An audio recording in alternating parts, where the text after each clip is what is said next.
All right, guys, we are going to start round two. Much like Brown's front offices in the past, I made a trade, and in that trade, I forgot to include a very important pick. So I ended up trading pick 41 for pick 91, which is like I would be fired right on the spot. So we're going to act like it didn't happen. I'm pretty much playing Doctor Strange, and I'm playing out all the probabilities in my head, and we redid this mock 1,500 times while you guys were gone, and I'm just editing us back together here. This is as close as I can get it to the selections that we saw in the first round.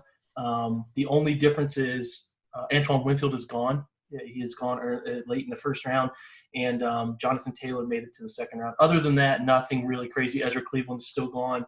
I do think, Josh Jones is still here. So we'll push forward. We're going to find this outcome together. So we're going to start round two, top of the board available, Xavier McKinney, Jonathan Taylor, Jeff Gladney, the corner from TCU, Grant Delpit, TCU's Jalen Reagor, wide receiver, Josh Jones, tackle from Houston, KJ Hamler, Penn State wideout, T. Higgins, Clemson wideout, Isaiah Wilson, Georgia offensive tackle, J.K. Dobbins, the High State running back, Jalen Johnson, the corner from Utah, Marlon Davidson, the D end from Auburn, among those available at the top of this round.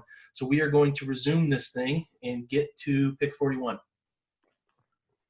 The Bengals take Grant Delpit to pair with Jesse Bates. Phenomenal safety duo now. That's great. It really is.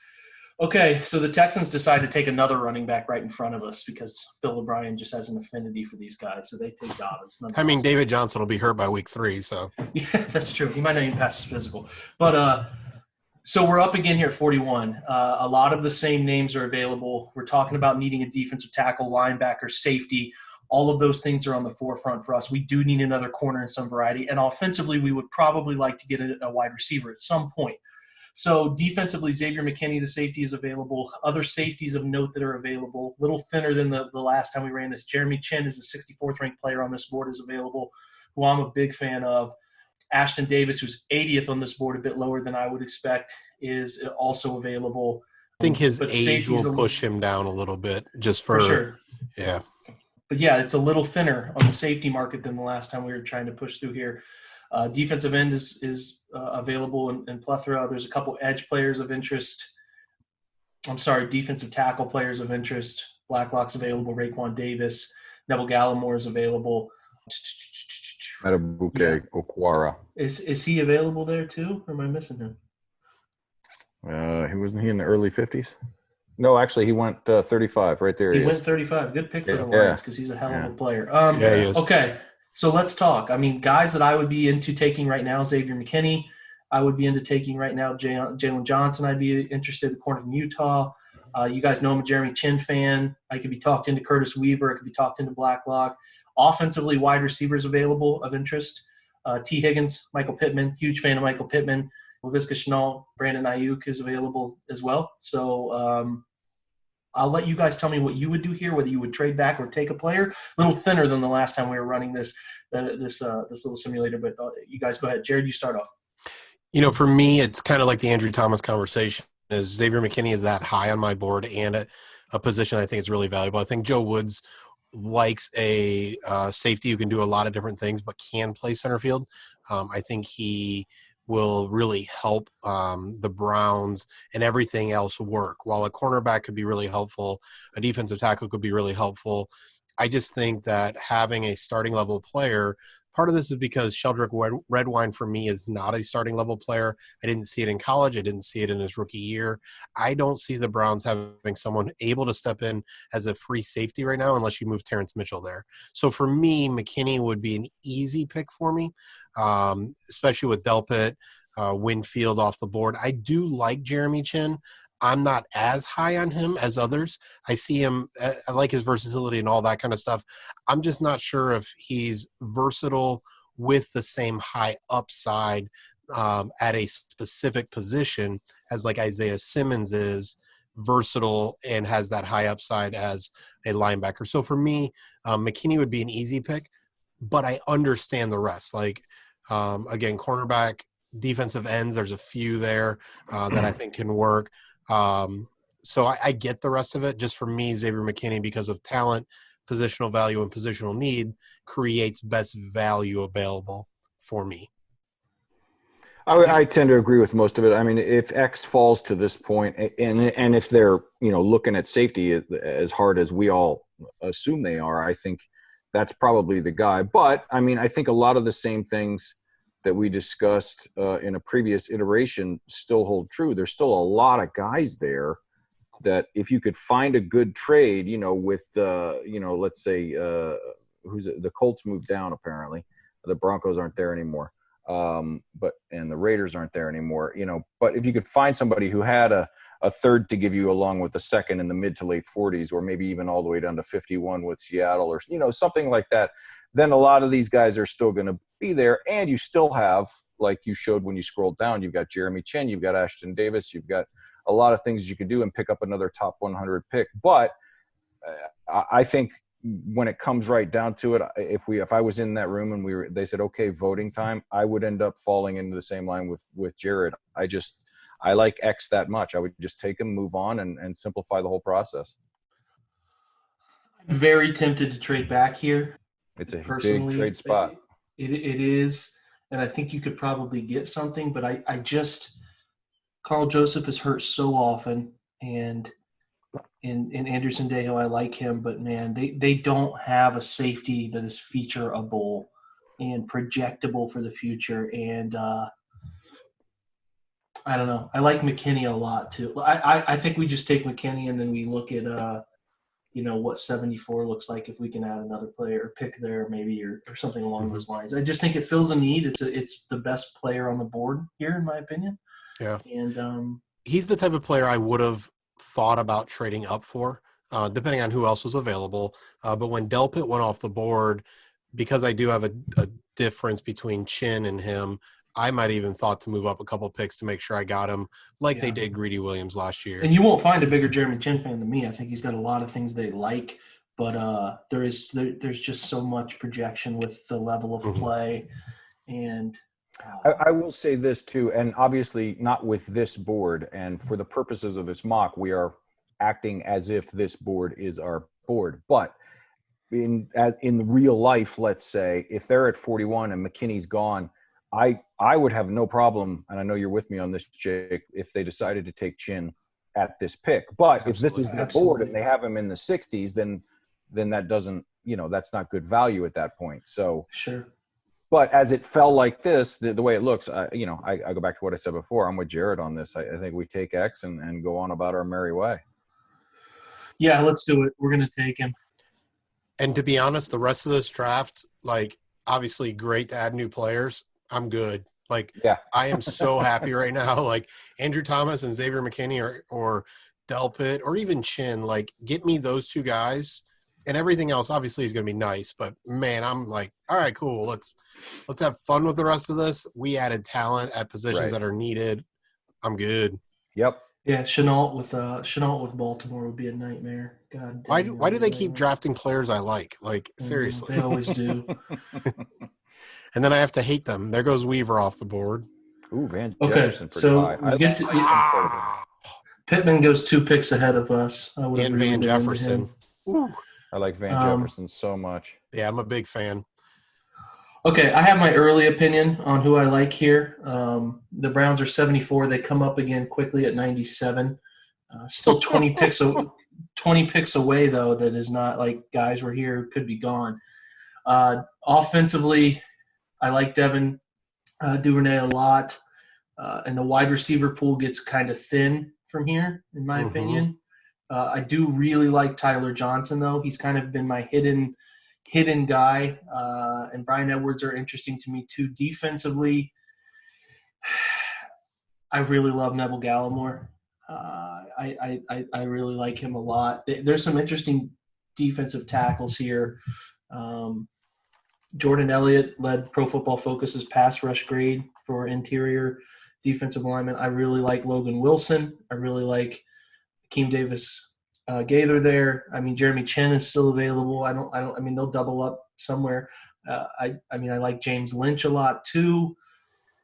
If I'm looking at positions, I think there will still be another good player there at 97. I think defensive tackle almost feels like a lock for me. Yeah.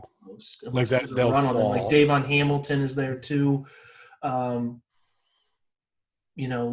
there's a couple guys that I really like. I mean, I really like Logan Wilson. As far as like the perfect Schobert replacement, that guy's really good. Where are you guys at? I mean, what are you thinking? That's an interesting position to look at, because we have no idea how this new group feels about the two guys that they drafted last year. I mean, they might love them, they might hate them. We have no earthly idea what they think about the linebacker room. And if they dislike them, then I think, Logan Wilson, because he's not going to be there. You look at these guys, and you're kind of cheating a bit because you know how the simulators work, but they're, these guys aren't going to be there at 97. If you're looking at it at this point from a value standpoint, I mean, Okwara's 30 picks past where he's ranked at this point, and picking up another edge rusher it's got to be on their list. So that would be a discussion that I wouldn't have expected to have been having at this point as well. But any of the DTs here, Logan Wilson, you could talk me into really easily.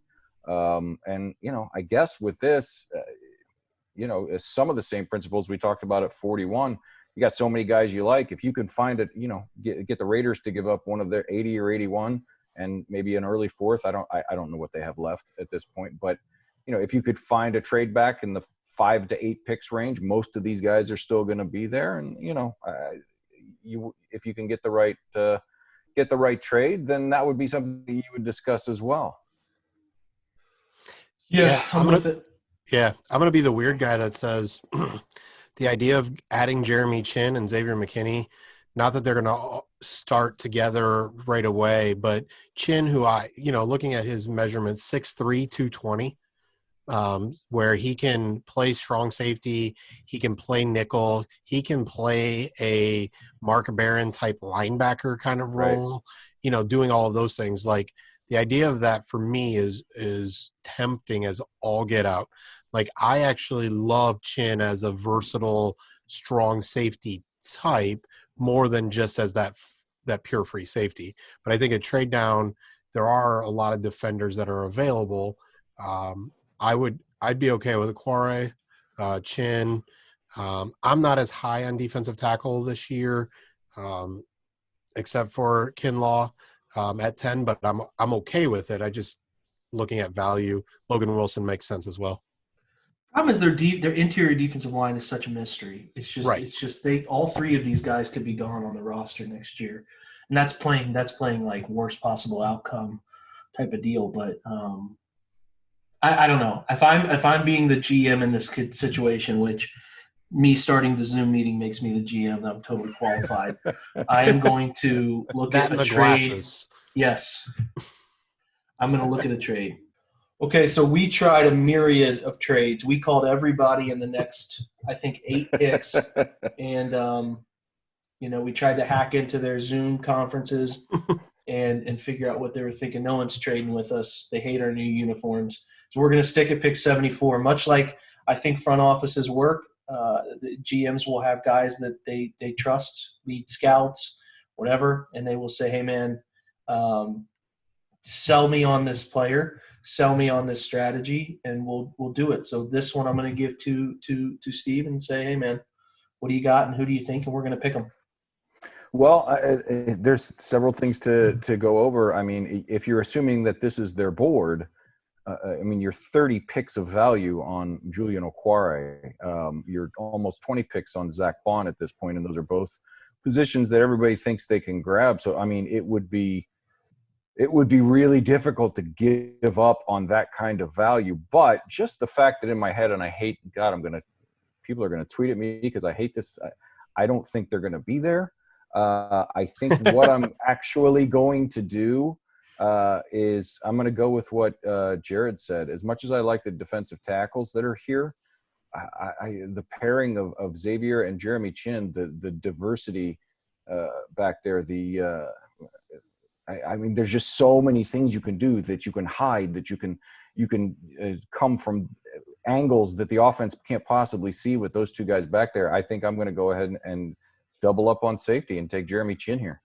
Look, Jeremy Chin could ultimately be a player who, and we're talking about the need for a nickel corner or whatever, that guy can play the slot. That guy's athletic enough to play anywhere on the football field. And Xavier McKinney, has that sort of ability too, right? He can come down, fill an alley. He can play center field. It's nice versatility and position that is important to a defense. And like I said, this sort of satisfies between the two of them. Joe Woods is he likes safeties that have corner ability, and Jeremy Chin checks that box. And it fills a need. And I think, in my opinion, Chin is much higher on my board than 64.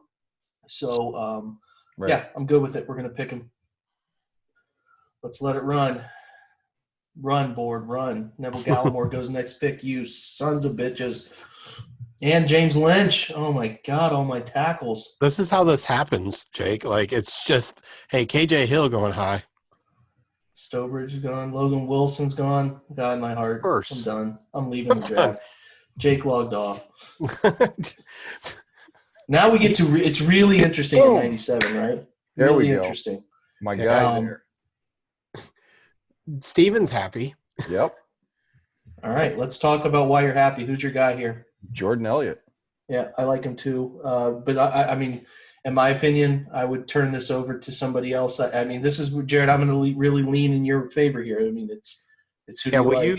you go ahead and click on the edge rushers for me just to get a look, just to kind of talk through that, because there are two guys here. Notre Dame's other guy, Khalid Kareem, Alex Highsmith. I know some people are high on Kenny Willekes.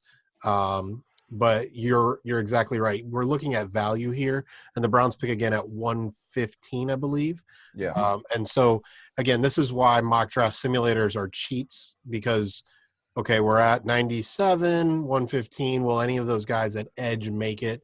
I think Jordan Elliott is the right pick here. There's really not – Chase Claypool is interesting. Honestly, I love Matthew Pert. If anything goes terrible in the first two rounds – Matthew Pert is probably going to be my pick up at 74 as kind of that developmental tackle that we hope could kind of work. But I think Jordan Elliott just makes a lot of sense, with me wishing that there was a linebacker I could choose here as well.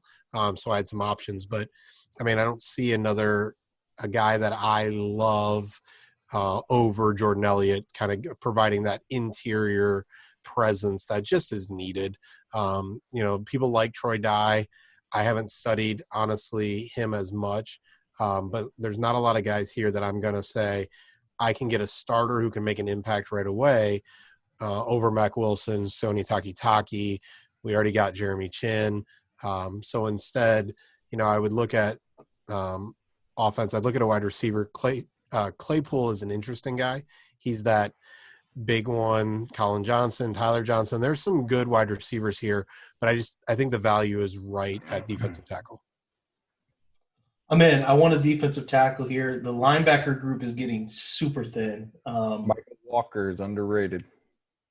Yeah, I Troy Dye, outside linebackers. I'm a huge Jordan Brooks fan. Yes. To the point that I would consider moving up for Jordan Brooks after this pick. Type of fan. Okay, I'm in though. I think they need a defensive tackle, and I think Jordan Elliott really aligns. You're getting good value. The 75th player on this board, he would probably creep a little higher on my board. Yep. I'm certainly fine with him here, so we'll take Jordan Elliott, and then we're going to resume.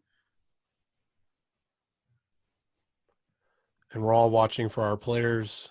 Cam Akers is going to be an interesting look. Okay, so top around 4. So let's just talk about who's here.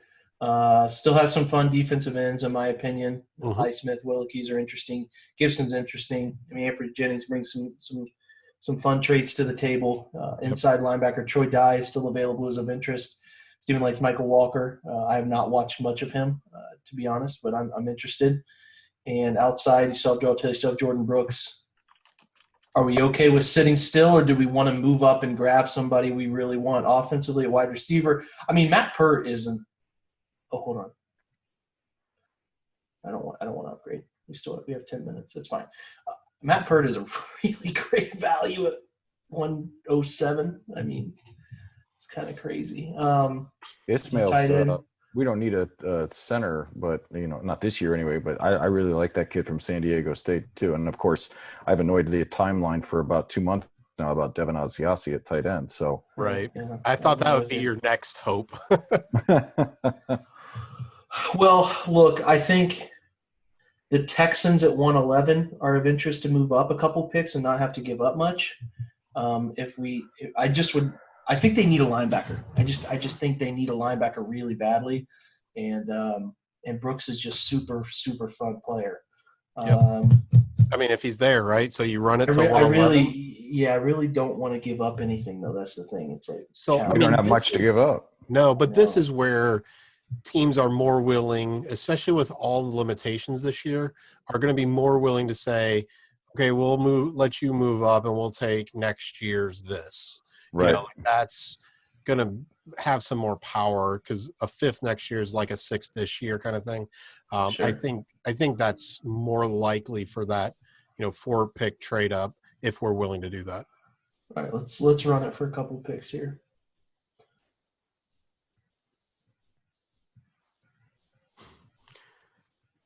I think we're going to get and you gambled. Bang.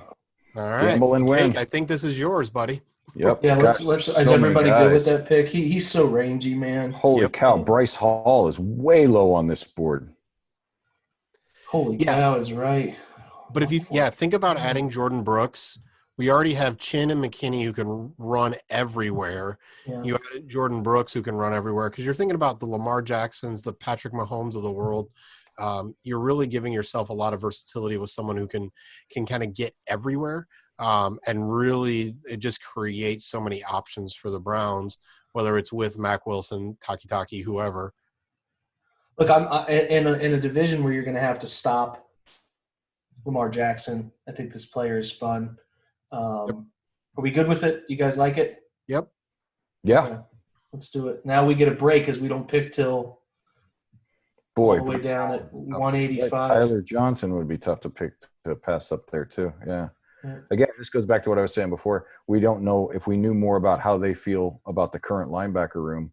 Right. It might tell us more about that pick because there was 5 guys there and one of them's still there. Gosh, Asiasi's still there. Oh, there he went. And I think that's why it's hard to trade up, right? Like the reality is as these names are going off the board, we're all like, ooh. I mean, not Jake Fromm, but besides that, like there are guys going off the board that we're all like, ooh, that'd be really nice. That could be really helpful. That'd be interesting because it's just fun to have picks. It's why trading out of 10, if Wirfs or Thomas aren't there, is going to be something the Browns should look at. It's just there's a lot of players at positional needs that make a lot of sense for them. 41 as well. Yeah.